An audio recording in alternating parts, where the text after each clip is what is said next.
Hello, everybody. Greg Lake here with EntheoConnect.com.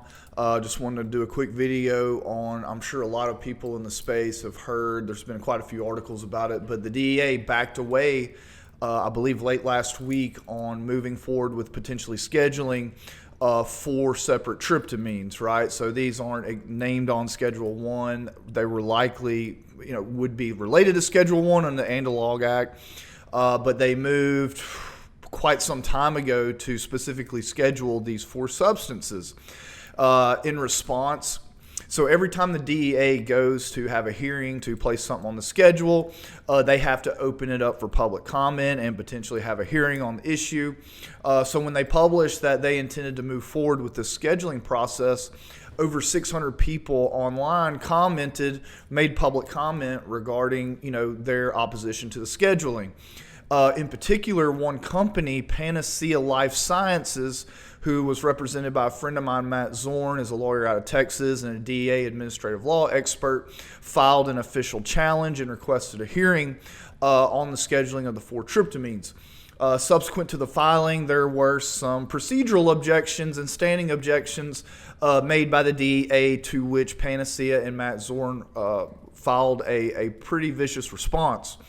All that kind of culminated last week when the DEA actually backed down from moving forward with the scheduling. This is pretty rare to happen. I was informed, I wasn't aware of this till late last week when this happened, but apparently they attempted to schedule Kratom, and because of the mounting public opposition to the scheduling, they actually backed off Kratom. So this is really, I think, the second time that this has happened. But again, the fact that it did happen is very surprising, because this is very contrary to the DEA's usual mode of operation.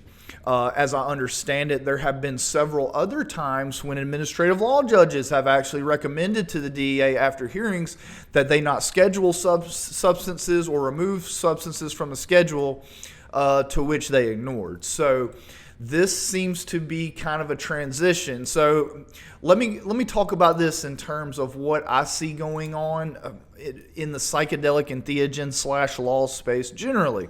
So, as we're all aware, the research as it relates to psychedelics, particularly psilocybin, but as we know, there's a whole handful of psychedelics being studied around the world for their medical benefits. And through studying the medical benefits, some of the data that is collected regards safety.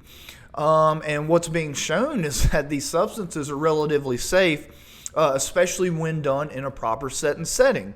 So the more the DEA challenges this, whether it's trying to schedule something or in like the entheogenic church space, when sincere religious practitioners sue for their religious exemption, well, part of that analysis is the safety of the substances, right? And so the more of this research that's then entered into the public record and court records, administrative law proceedings, the more of a case is built that generally these substances aren't dangerous to the extent that they should be placed on Schedule 1.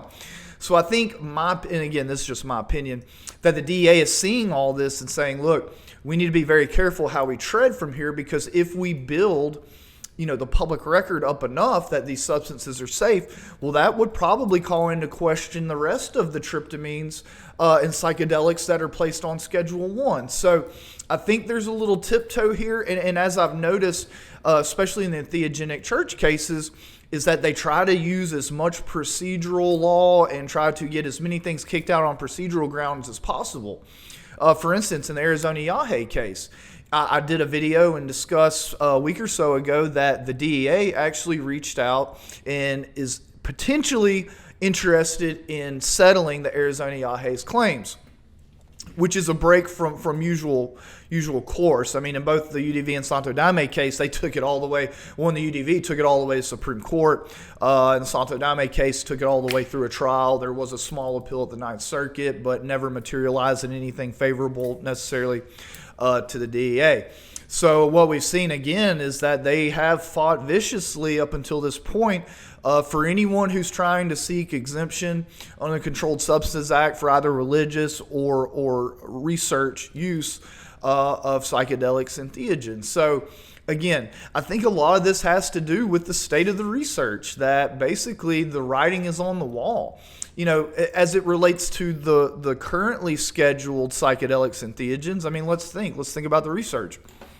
And let me backtrack for a second, because to be placed on Schedule 1, the substance has to show to have known medical value, has to show a potential for addiction, and to be regarded at least as somewhat dangerous, right? Now, as we know from the research with psychedelics, pretty much all three of these points could easily be controverted almost conclusively.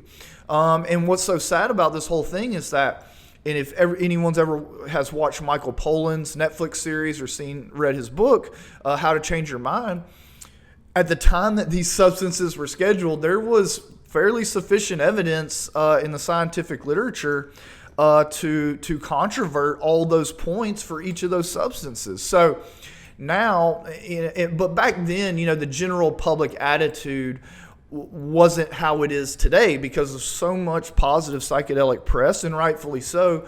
The research results are consistently showing, again, that these things are relatively safe and most definitely effective, medically speaking. But now, there's a lot of public sentiment in favor of these things. And so if the public record builds too much with this favorable evidence, it could eventually, force lawmakers' hands to go and reschedule these substances. So, yeah, what we're seeing is, I believe, is the DEA, really making strategic moves, but I think really just towards the end of trying to stave off the eventuality that these things are going to need to be rescheduled, and our whole mindset and attitude towards them reworked. So again, great victory. Big shout out to Matt Zorn at Yetter Coleman in Texas. He did a fantastic job representing Panacea Life Sciences in this matter. And thank you to Panacea for mounting, the opposition. This is really a step in the right direction, but it really benefits everyone in this space, because whether you're seeking religious exemption or whether you're doing research, these types of things feed off the same data, safety. And so, again, this is a good sign. Now, does this mean that the DEA is going to start folding for people, religious practitioners who sue them every time? Probably not, but I think we will eventually come to the point where the DEA is actually willing to work with religious practitioners outside of the context of federal court litigation. So, again, that remains to be seen. We can just stay hopeful at this time. And, I will keep up to date. Obviously, the Arizona Yahe matter is still ongoing, and I think that the court, if it hasn't already, should be receiving a report from the Yahe and the DEA on the feasibility of negotiations. So I'm going to check that out, report back. And then again, the Church of the Eagle and the Condor has filed suit. So we will be waiting to receive the government's responses in that matter. Once I receive those, we'll go ahead and make a video on that, and probably have some more information on this general overall move once those things come out and I get to take a look at it. So thank you, everybody. If you haven't yet, pre-register at www.entheoconnect.com, and we will see you in the next video. Much love.